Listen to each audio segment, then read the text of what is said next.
All right, Lynne Ghelfi, thank you so much for appearing on the podcast. I know when you and I had our first conversation very recently, just in the last month, based on your experience, because as you know, I have two different podcasts that are focused on different things. Really, your experience and your background and what you're doing right now actually would qualify you for either of those podcasts. I have both my original Make Work Better and I have this new one, which is Signature Influence. And it sounds like you're doing a lot to A, make work better, but you've also been a coach and a leader and a guide for quite some time. So tell me, first of all, kind of, and you can kind of unpack some of your background, your history, your bio into this, but what led you to a life of leadership? Well, first, I want to thank you, Will, for having me on. I'm really honored to be part of your show and I love it. So, this is exciting for me. And let me tell you a little bit about my journey, which has led me to leadership because I didn't like set out to say, I want to be a leader, I want to coach, or any of that.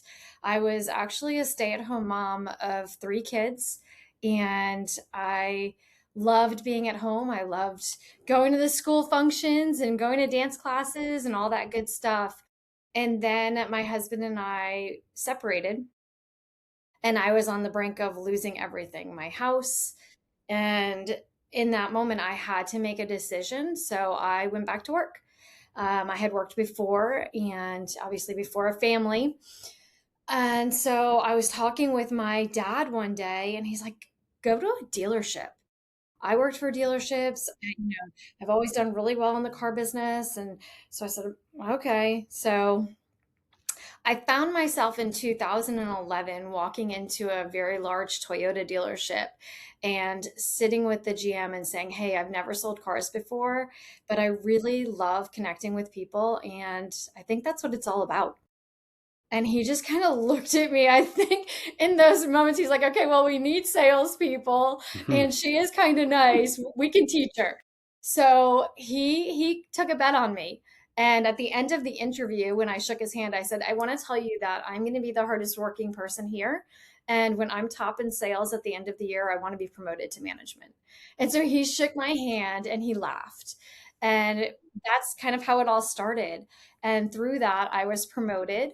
And at the end of the year, I was top three in sales. I sold 250 cars. I was the top female salesperson, or the only female salesperson, top three in sales. And Wow. he promoted me. And that's when I really decided that I wanted to be a leader, because sales is truly about your customer and it's about yourself. It's about beating yourself month over month over month. And I wanted to teach others and grow others, just like the leaders had poured into me for the years before that moment. Right.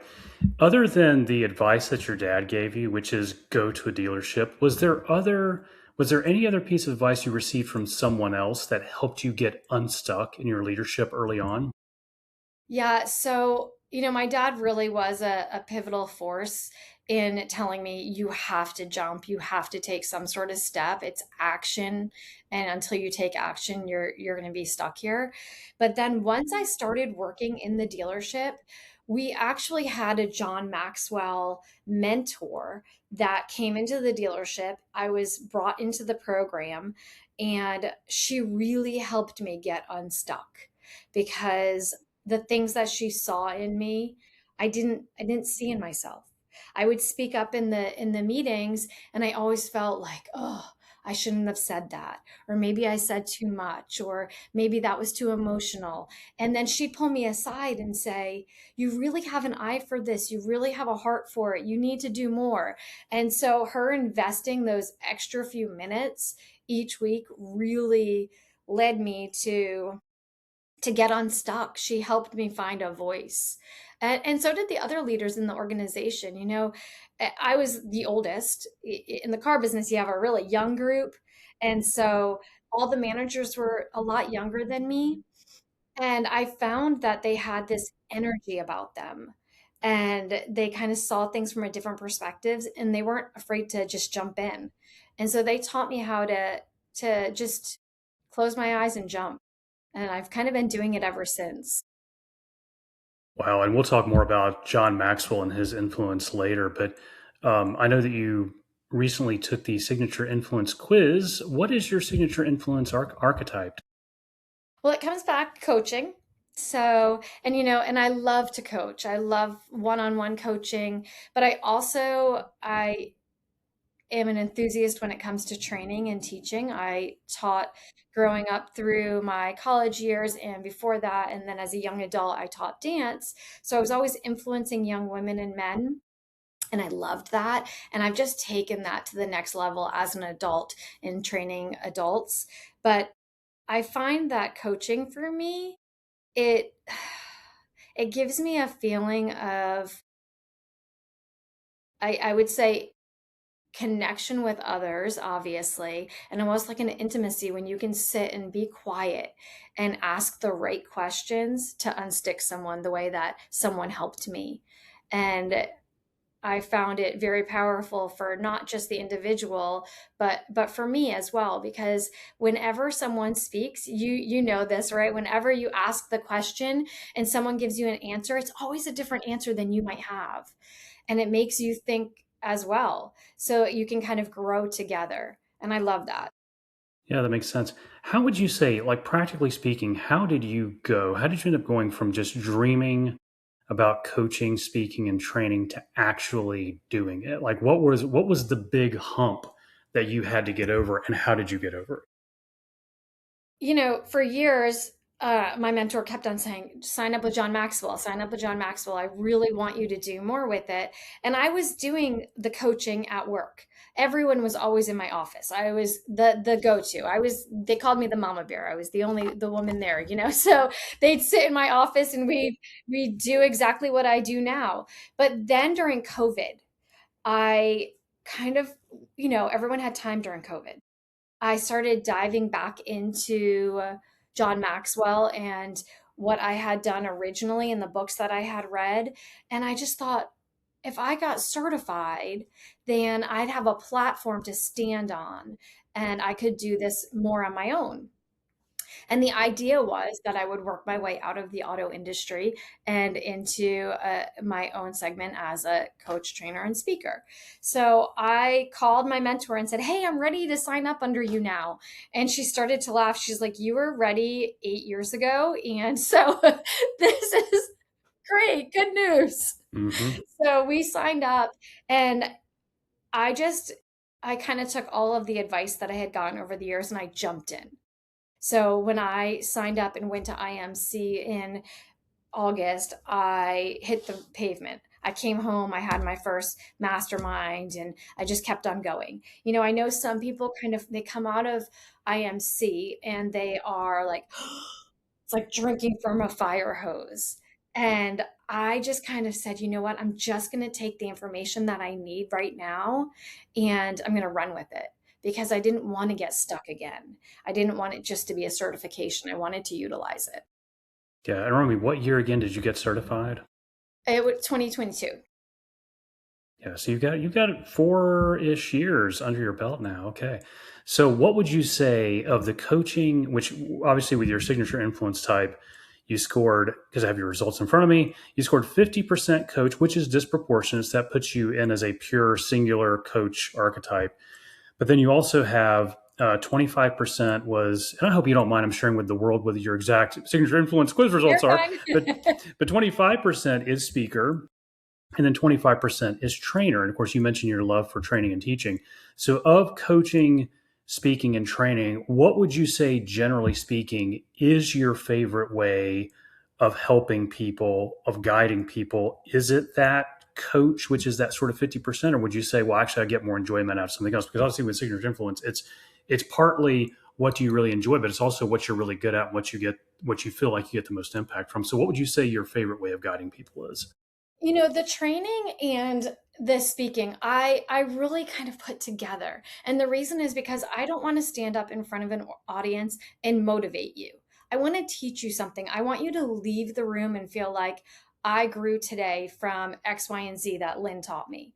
And that's how when I go to hear others speak, I want to learn something. It doesn't matter who I'm going to see. And so I always look for those lessons. So I love to speak and train. It's probably one of my absolute favorite things to do in life.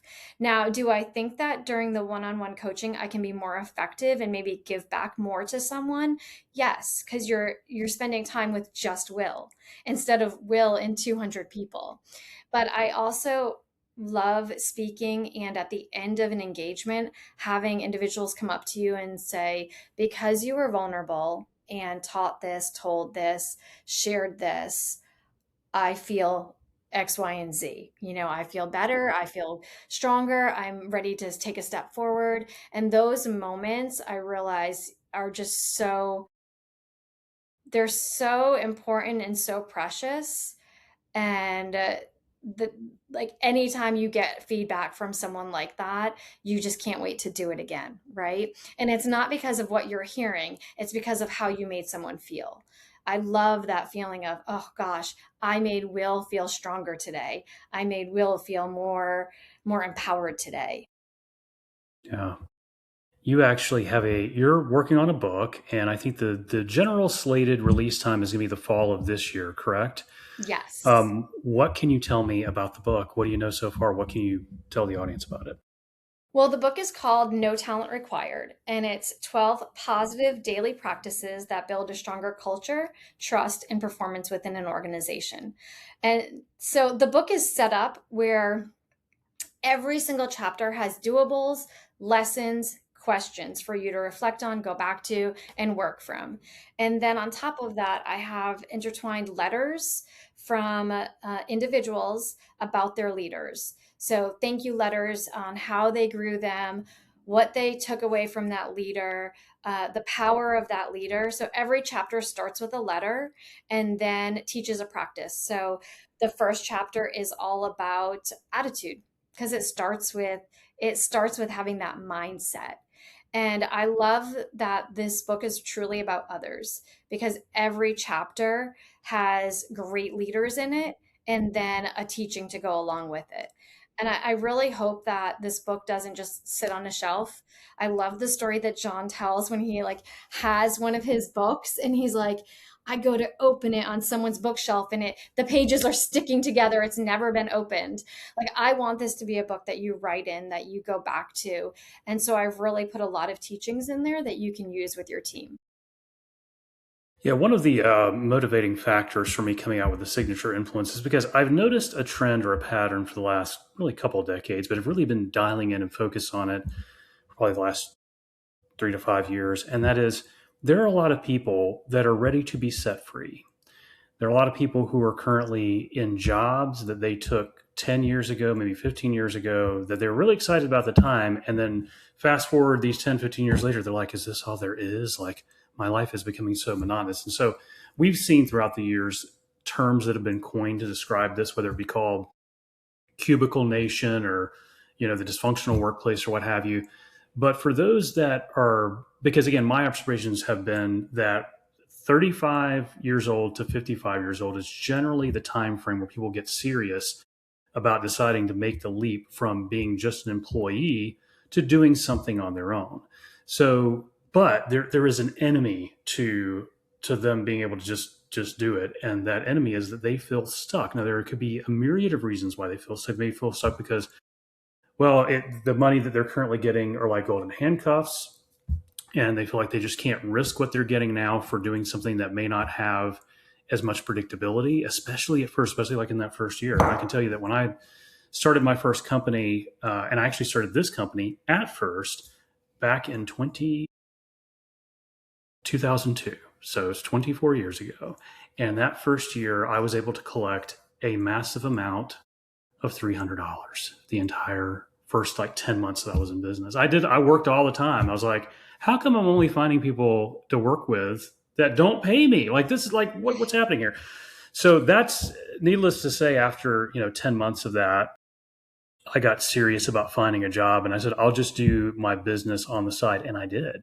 I did it. I did my business as a side hustle from 2003 until 2018, and then went completely out on my own again. And so I've been out on my own for 8 years consecutively. But the problem is, there are times even in my business that I feel stuck. And so I can imagine if I feel stuck and I own my business, how someone who may still be, like I said, not to that place where they can just go do their own thing, if there is any advice you would give to the person who would say, I would love to coach, I would love to speak, I would love to train, I would love to teach, I'd like to be my own boss, but I just feel stuck, and they may have valid or invalid reasons for doing it. What would you say to them as a first step, as a next step, just one step to get them to that place where they eventually feel like they're not stuck? I would say don't look at anyone else's success. And I think that was one of my problems when I was starting with Maxwell, because you see someone like you that has their own business, you're coaching, you're teaching, you have your podcast, and you're successful. And you're doing exactly what I want to do on your own. And so, what I would measure is my success against your success. And you seemed more successful because you were doing it without a full time job. And then I realized that everyone's success needs to be different. And as long as you're progressing in your dream of being a coach or a speaker or writer or trainer, just go ahead and add that to your plate, right? There is enough time in every day to add it in. So what I've done is I still have my full-time job, and there was so much time where I wanted to quit and just lead and train and coach and have my own business, which I have set up on the side, and I do very well at it. And I actually could quit. But what I found was I'm growing so much through the organization, and I've just taken my daily job that I used to think was mundane and boring and was a square box, and I've turned it into what I want to do.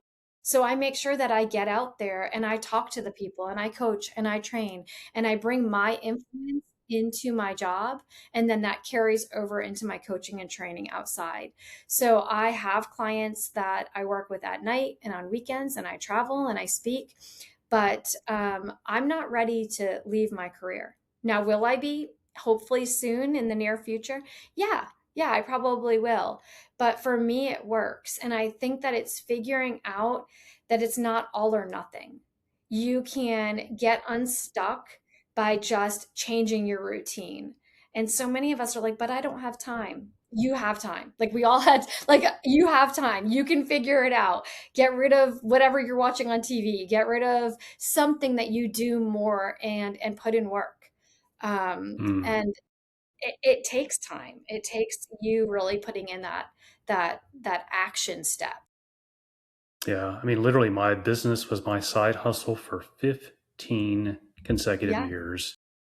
And it was quite the leap going from, oh, should I just do this on the side to, and it was varying degrees too. I mean, there were some full time jobs that compensated me at a rate and demanded so much time of me that I'm like, I can't really do much of anything else on the side. Or there were always those periods where, like, for 3 months or a year, 2 years, like I wasn't really doing very much with it, but I kept it alive. And when all was said and done and I launched it, my first thought was, so this was June of 2018. I thought, oh no, is this August of 2002 all over again, where am I only going to bill $300 or collect, I should say, $300 in the first 10 months?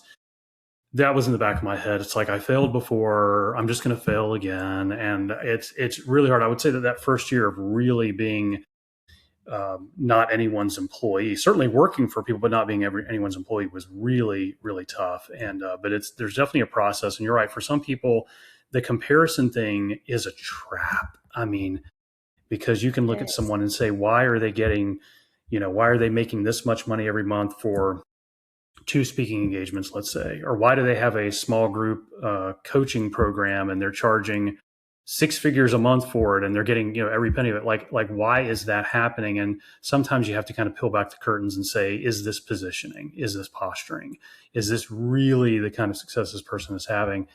And I think the other thing, so one thing I'll share with you and with the audience that I actually found to be very profound, and I don't think this thing, I'm not sharing this with you because I think you need to hear it per se, but you may know somebody that needs to hear this. One of my mentors of the last, say, 5 years is a man by the name of Patrick Lencioni, who wrote The Five Dysfunctions of a Team, created the Six Types of Working Genius. I had a chance to work with his organization as a consultant to them. I helped them out with their working genius certification, communications, and some other things a few years ago. And he said something, I think it was in a podcast, it may be in one of his books too, that was very striking. He said, in the workplace, or in your life's work, a lot of people mistake money when it comes to motivation, money as a driver.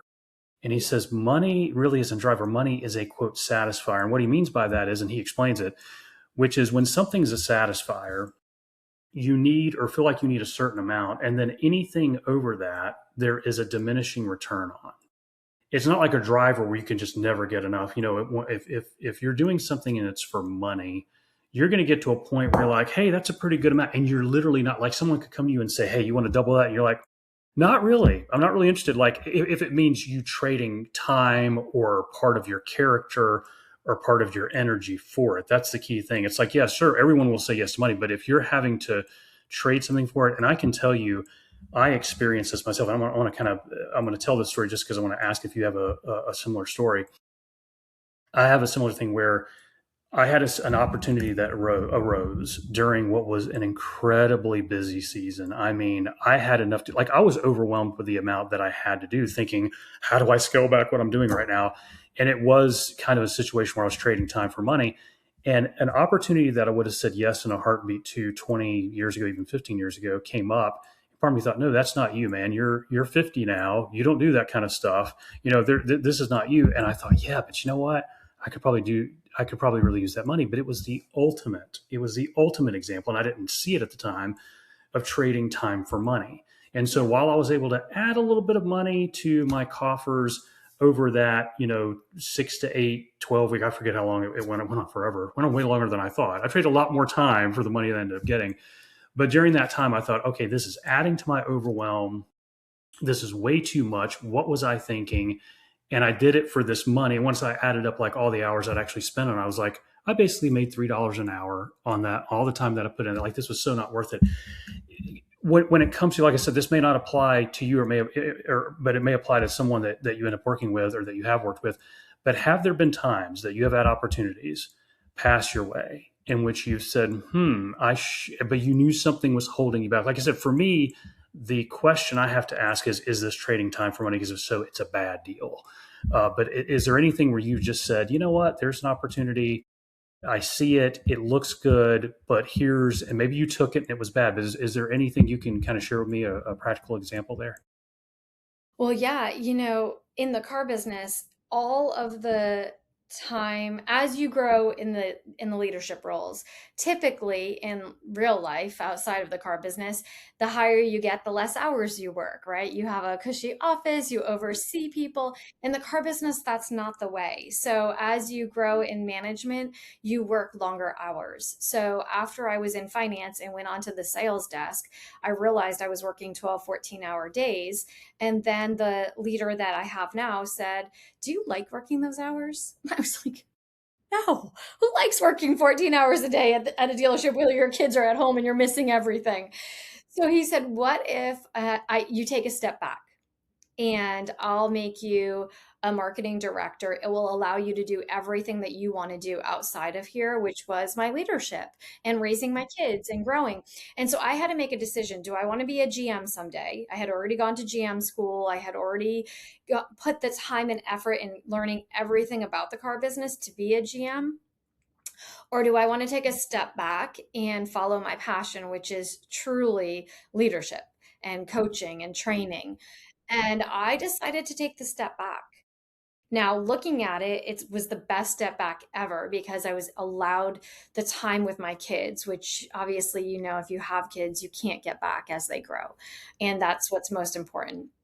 But more than that, it was allowing me the time to invest in myself and in my company and still take care of everything. Like, so I have my job, I do fine, I do well, and I have my business on the side. And so it really allowed me that time. And the money, yes, the money probably would have been great as a GM, but the stress that comes with it and the hours that come with it, I knew it wasn't for me. I didn't want to sacrifice. And sometimes, like, when you move up And like you were talking about making the money, there's always a sacrifice. And it's whether you're willing to take it or not.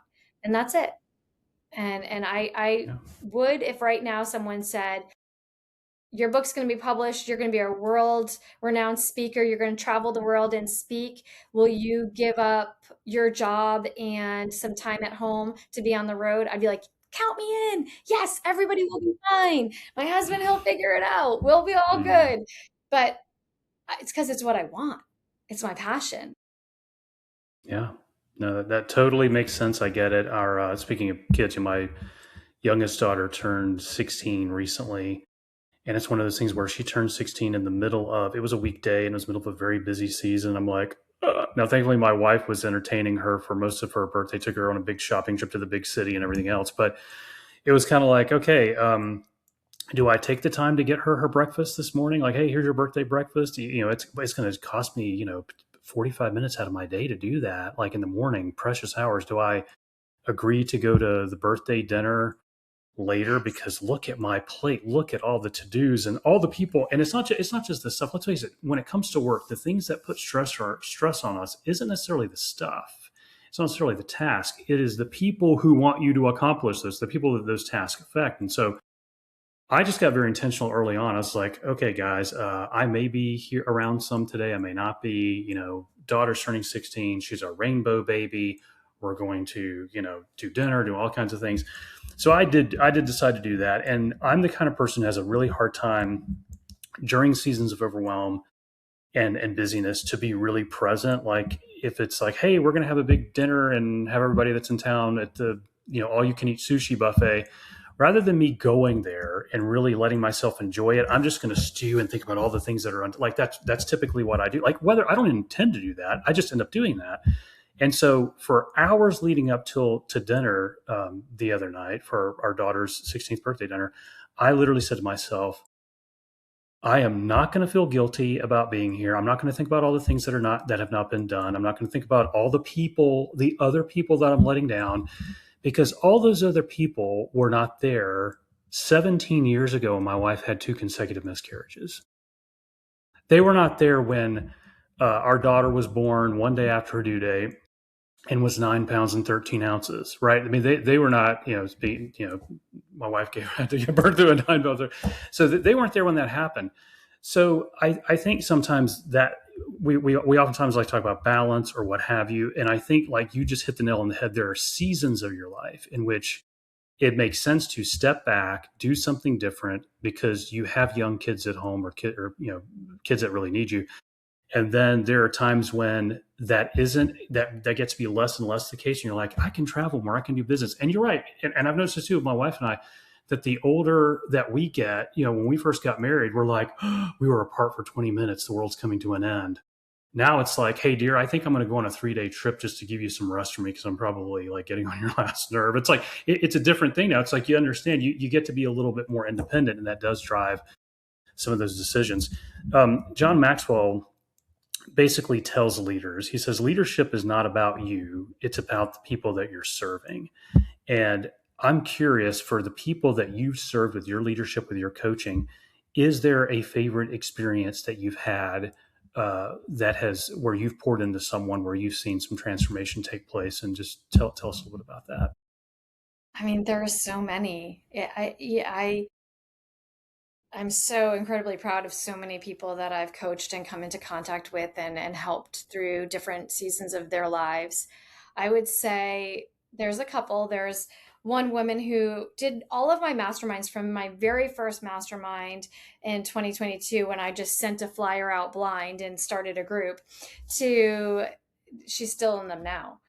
But she was really locked in on growing. And we would talk. She would come to all the classes. She would learn from everyone else. And then one day, her and I had a one on one, and she was talking about leaving her job. She had been with a corporation for 20 years and she wanted to move to another organization. And she, in those moments, said, the only reason I'm even considering this is because of the conversations you and I have. And it made me reflect on my life as well, because still working and coaching and not being able to take that step out, that leap. And I was able to pour into her that leap of faith, and she took the step, and now she's super happy and has grown so much. And so I love working with her, and I think that her story is great because she's an older woman, and it was a big leap of faith for her.